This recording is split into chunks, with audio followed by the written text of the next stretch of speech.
உணர்ந்து அனைத்தையும் உன்னிடம் கொடுக்கிறேன். சூட்சும வதனத்தில் இருக்கக்கூடிய சிவதந்தை நான் இருக்கும் இடத்திற்கு இறங்கி வந்து விட்டார். சக்திசாலியான ஒளிக்கிரணங்களால் நான் இருக்கும் இந்த இடத்தை நிரப்புகின்றார். என் மனக்கண்களால் அவரை காண்கிறேன். எனக்கு பிடித்த உணவை உன் மடியில் வைத்துவிட்டேன். அதில் எனக்கு மோகம் இல்லை. எனக்கு வேண்டிய பணத்தையும் நீயே கொடுப்பாய். அந்த நம்பிக்கை எனக்கு போதும். என் தந்தையே, நீயே வைத்துக்கொள்.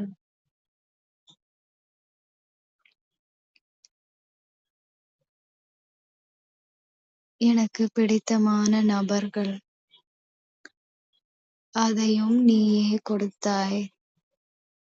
அந்த உண்மையையும் இப்பொழுது உணர்கிறேன்.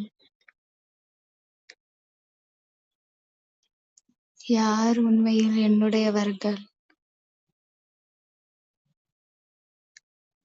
யாருமே இல்லை. எனக்கு சொந்தமானவர்கள், உரிமையானவர்கள் என்னுடைய இந்த ஈர்ப்பான பேச்சையும் எண்ணத்தையும் உன் காலடியில் சமர்ப்பிக்கிறேன். எனக்குள் இருக்கும் மோகம் ஒரு நாளில் தீராது என்று எனக்கு தெரியும். அதை சரி செய்ய இன்றிலிருந்து ஆரம்பிக்கிறேன். இந்த நபர்களை கொடுத்ததும் நீயே.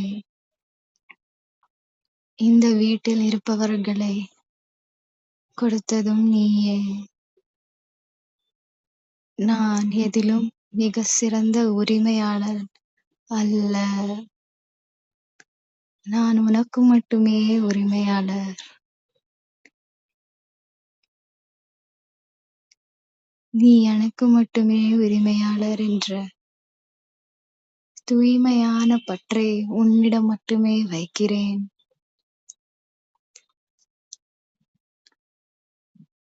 உலக ஆத்மாக்கள் அனைவருக்கும் உன்னுடைய அன்பு சென்று சேர என்னால் முடிந்த சேவையை செய்கிறேன். பணத்தாலும் கர்மத்தாலும் எண்ணங்களிலாலும் என்னால் என்ன முடியுமோ அந்த அணில் சேவையை செய்கிறேன். எதிலுமே எனக்கு மோகம் இல்லை.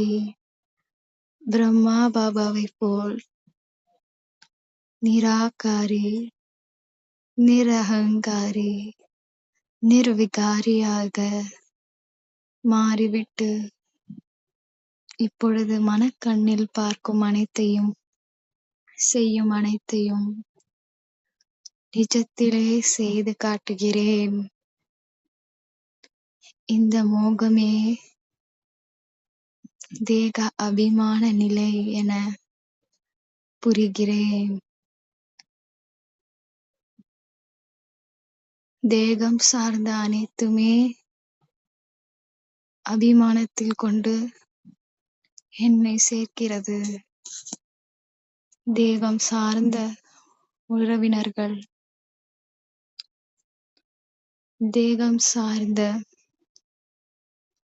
உணவுப் பொருட்கள், தேகம் சார்ந்த பண விஷயங்கள் அனைத்துமே இப்பொழுது ஆத்மாவை சார்ந்த உணவுப் பொருட்கள், ஆத்மாவின் தூய்மை சார்ந்த பொருட்கள், ஆத்மாவை சார்ந்த சகோதர ஆத்மாக்களாக மாறுகின்றனர்.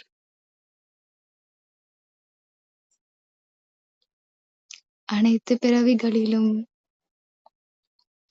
என்னுடன் வந்த என்னோடு துணையாக இருக்கும் இப்பொழுது இருக்கும் ஆத்மா வரப்போவதில்லை. அனைத்து பிறவிகளிலும் வந்தாலும் அவர்கள் நண்பர்களாகவே வருவார்கள். எனக்கு நல்லதையே செய்வார்கள் என்ற நிச்சயம் இல்லை. ஏனெனில் எனக்குத் தெரியும் அனைவரும் மாயையில் விழுந்தே ஆக வேண்டும். இன்றைக்கும் எனக்கு உண்மையான துணைவன் என் சிவதந்தையே, என் சிவதந்தையே என்ற உண்மையை இன்று உணர்கிறேன்.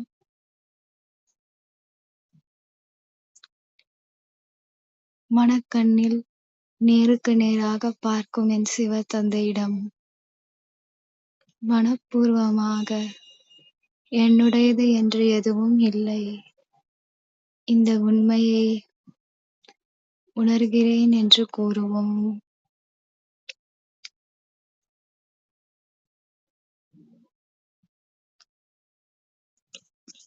எது இன்று என்னுடையதோ அது நாளை மற்றொருவருடையதாகிறது. இது உண்மையான வசனம் என உணர்கிறேன். எதை நான் படைத்திருந்தேன் அது வீணாவதற்கு. இதுவும் உண்மையான வசனம் என உணர்கிறேன். அனைத்தும் என் சிவதந்தை முழுவதுமாக என்னுடைய உன்னை அடைந்த நான் உலகை சொர்க்கத்திலே எதை அடைந்திருந்தால் ஆத்மஸ்திதியில்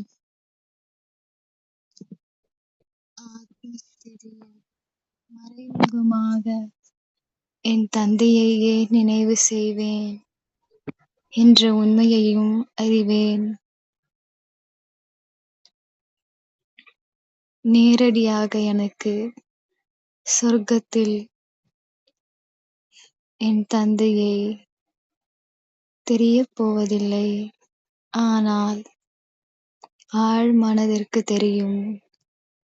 ஆத்ம உணர்வின் இந்த அழகான வாழ்க்கை, சொர்க்க வாழ்க்கை உன்னால் கிடைத்தது அப்பா.